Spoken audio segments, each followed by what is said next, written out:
গ্রামে গেলে এরকম হাঁসের মাংস খেতে তো বেশ ভালোই লাগে। 3টা হাঁস আমার খালু নিয়ে এসেছে আমাদের জন্য রান্না করবে বলে। 3টা হাঁস জবাই করে দিয়েছে। এখন ছেলা হচ্ছে, হাঁসগুলো সুন্দর করে পরিষ্কার করা হচ্ছে। একদিকে আবার গরম পানিতে হাঁসকে আবার সিদ্ধ করা হচ্ছে।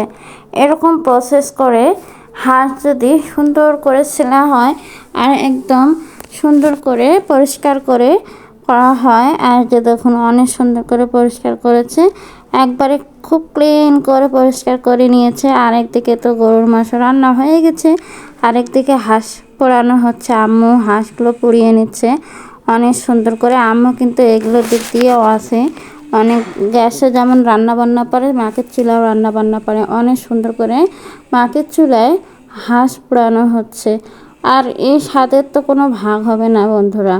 তো দেখুন এই যে সুন্দর করে পরিষ্কার করে নিচ্ছে কাপড় দিয়ে। কে কে এরকম করে হাঁসের মাংস প্রসেসিং করে দেখেছেন, বা খুব কাছে থেকে এভাবে হাঁস পুড়িয়ে লাল লাল করে সুন্দর করে পশমগুলো তুলে নিচ্ছে দেখেছেন? তো কমেন্ট করে জানাবেন। এরকম করে একদম ফ্রেশ করে গ্রামের মেয়েরা কিন্তু ভালো করে পরিষ্কার করে রান্না করে, আর খেতেও তেমন সুস্বাদু হয়। আর মামিরা এগুলো সব কেটে রেখেছিল সকালেই। তো মেহমান আসতে আসতে এগুলো রান্নাবান্না সব ক্লিয়ার হয়ে গিয়েছে। অনেক সকাল সকাল উঠে রান্নাবান্না শুরু করে দেওয়া হয়েছে। ওই দিন তো অল্প অল্প করে ক্লিপ নিয়েছি, আর হাঁসের মাংস পুরোটা আমি রেখে দিয়েছিলাম পরে দেব বলে। তো আমার ছোটো মামি বড় মামিরা এগুলো করে শুরু করে দিয়েছিল, কাকা কাকি সব কিছু। আর আমাকে বলেছিল যে দেখো এভাবে হাঁস কাটতে হয়, তুমি পারো, আমার সাথে ইয়ার্কি করেছিল।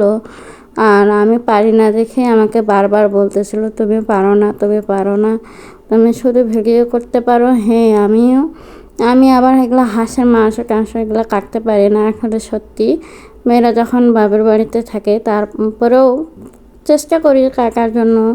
আর এগুলো আমি আম্মুর সাথে রান্না বান্নায় একটু হাতে হাতে করার চেষ্টা করি। যে 3টা হাঁসের মাংস দেখুন অনেক সুন্দর হয়েছে। আর এদিকে আম্মু রসুন দিয়েছে, বেশি করে রসুন, কাঁচা রসুন গোটা গোটা দিয়েছে, আর শুকনো মরিচ অনেকগুলো দিয়েছে।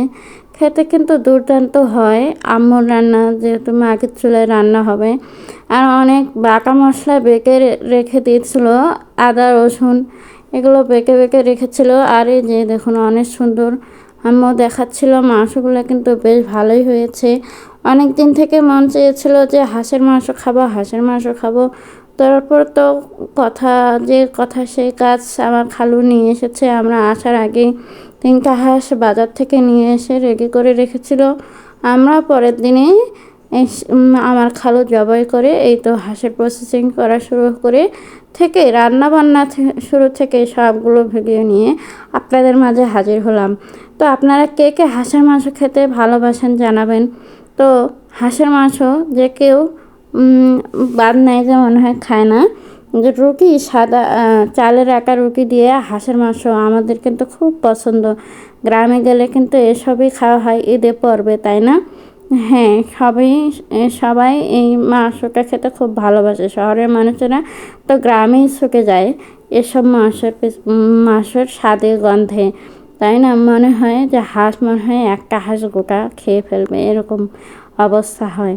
তো আমাদের তো হাঁসের মাংস খুব খাওয়া হয় না অতটা। আমরা খুব ভালোবাসি, আব্বু মাঝে মধ্যে কিনে নিয়ে আসে।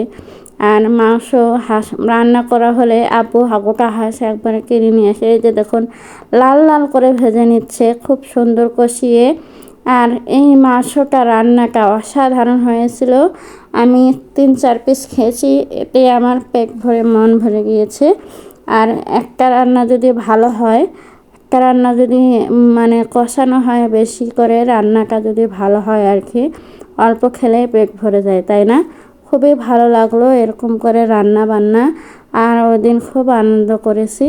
আর আম্মু তো সব আসে রান্না করার জন্য। এইভাবেই আমাদের আনন্দ আর রান্না বান্না চলতে থাকে। আর আম্মু সবসময় আমাদেরকে রান্না করার জন্য হেল্প করে। আর সবাই মিলে হেল্প করলে একটা কাজ যদি কেউ আবার কেটে দেয়, কেউ আবার মশলা বেটে দেয়, কেউ আবার রান্না করে, এরকম করতেই কিন্তু দিনটা কেটে যায়। কীভাবে বলা যায় না। এই যে দেখুন অনেক সুন্দর হয়েছে, মাশাআল্লাহ বলতে ভুলবেন না।